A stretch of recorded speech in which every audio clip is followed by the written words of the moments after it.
Polish in Dungeons & Dragons is very thorough mechanically. It knows the dice and modifiers well and how to add them in while still giving the dungeon masters freedom to control everything and change the mechanics how they wish. Homebrew is awesome. However, when it comes to personality, things are very shallow. I don't know what it was like in other editions, but in 5th edition, the 4 characteristic categories are not enough to make a well-rounded character, especially for someone like me who really enjoys the RP side of playing Dungeons & Dragons. I think far more should be considered than the 4 to 5 characteristics typically shown on a character sheet. And even then, the ones that exist are pretty shallow. So I have decided to improve upon these characteristics and give you guys a list of new characteristics that can be implemented into your games and your characters. You'll have well-rounded characters in no time.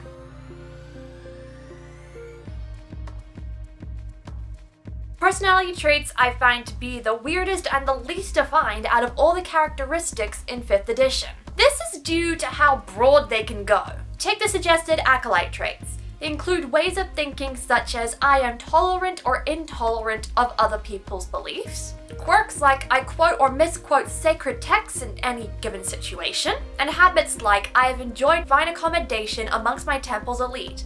Rough living grates on me. The label of personality traits is an umbrella term that is far too broad, especially when we're recommended to choose 2 of them. And when it comes to people making up their own, it becomes very hard to discern what would make or not make a good personality trait. To improve severely upon this, I have decided that these traits should be broken up into 4 sections: habits, quirks, mentality, and preferences.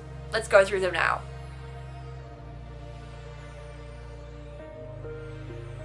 Habits are mental, ingrown practices that will come up in certain situations and be shown instead of told. It won't be as straightforward as simply having to brush your teeth every morning. Remember, these traits are put in place to make your character interesting. As highlighted in one of my previous videos, brushing your teeth isn't something that makes you a weirdo. I'm such a weirdo! Let's take a look at one of the pre-existing background traits that I would class as an unusual habit. From the charlatan. I lie about almost everything, even when there is no good reason to, is an excellent unusual habit. This is something the character will do on a regular basis by second nature. Once we know about this trait, we shall notice how irregular and unusual is, even though it is normal for this character. Another habit would be from the soldier background. I am always polite and respectful. We can see us being put into practice very easily and will be spotted and iconic to a character, especially for someone who is in the middle of a morally grey party. When coming up with your habits, you need to make sure it is something that you won't forget when RPing your character. These habits will be at the forefront when you play. As a habit that I had developed for my paladin Kara, her primary concern is eliminating the biggest and most evil threat. Even though she is a healer and can buff up the party, her mentality is to eliminate all evil, as per her religion. She will always be the first to jump into a fight and kick some unholy ass.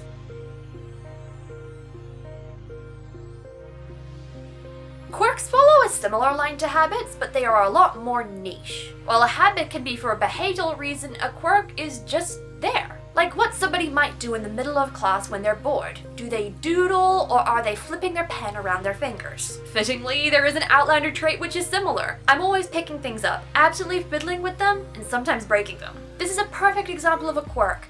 Something that will happen absent-mindedly or in the middle of a character talking. This is something you can mention subtly in the middle of RP while another conversation may be happening. Another quirk that works well is from the sage.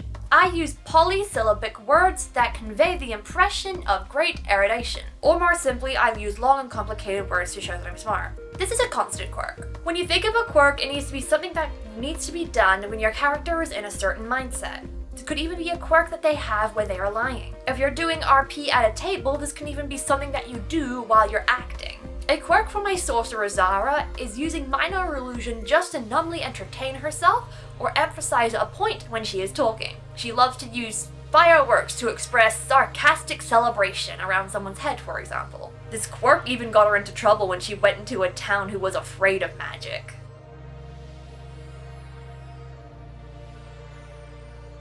Mentality Empathy is a habit for the brain rather than something physical someone would do in a certain situation. It'll be a way that they look at the world. How do they look at a certain thing and why? The noble background has many perfect examples of this.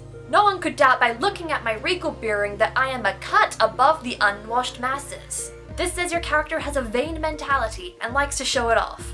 If you do me an injury, I will crush you, ruin your name, and salt your fields. This shows a character has a fragile ego and enjoys being at the top. This one will be a bit harder to find. Think about a way a character may verbally react in one situation, and then think why they think that in their head. My Shadow Sorcerer Primrose had the mentality that she was never disturbed by death. In fact, she found it fascinating. She would openly talk about it, much to the disgust of the rest of the party. In her hermit background upbringing, she was raised alone, and she didn't really have mentality about what was right or wrong in social code. Thus, she has no filter.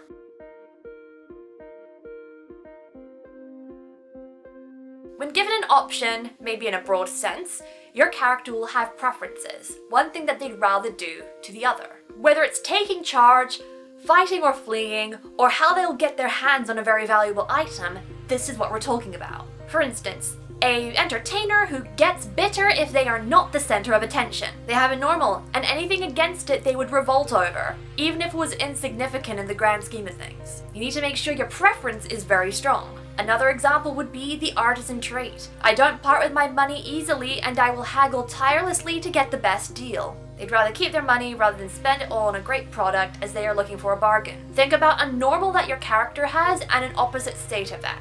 One that will really get them uncomfortable or riled up. That is typically a way to work out a character's preference. It needs to affect them to a polar opposite.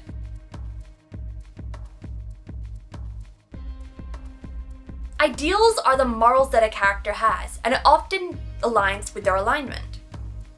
Why do they do what they do, and for what reason? 5th edition has got them down for a broader perspective, but it can be hard to translate how a broad alignment would look in gameplay. Take the evil aligned criminal trait.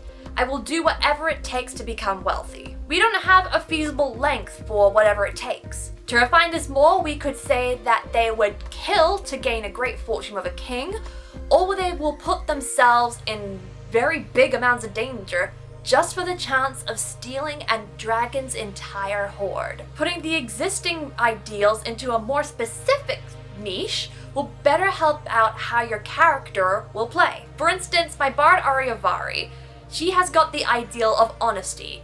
Art should reflect the soul. It should come from within and reveal who we truly are. Honesty is a very interesting outlook when my bard is an expert liar and will often resort to lying. But this is not how she sees the ideal. She sees it as honesty to the self, authenticity. She believes in self-expression and that nobody should lie to themselves.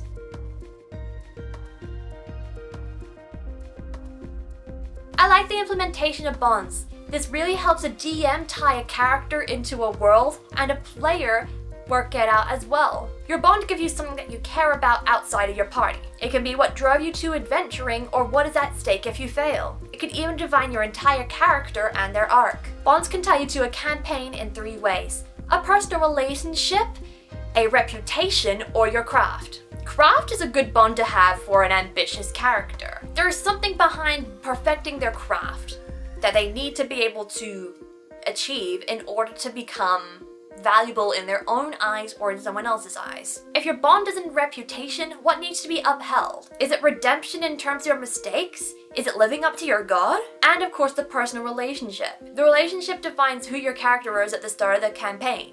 Whether it's what they're fighting for, what they're running away from, who they're trying to be proud of.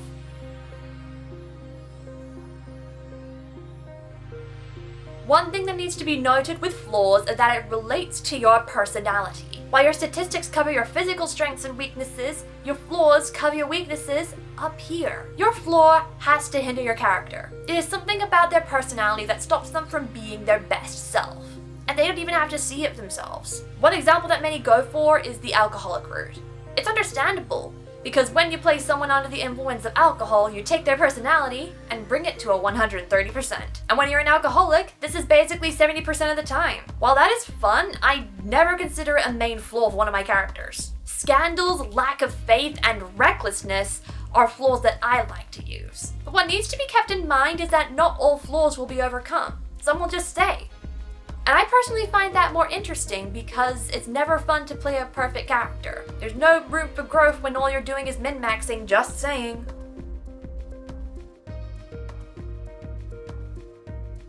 Here's an interesting idea for a second flaw: fears. Personally, this should be implemented into more campaigns. This is pivotal to testing characters and parties. Fear is easier to manifest than people might realize. Similar to the fear spell, it can be represented in a single image or scene. For my tiefling bard, her biggest fear is judgment. She doesn't want to be seen as a tiefling alone and the evil reputation that comes with it. She doesn't want to be placed in a box by the public.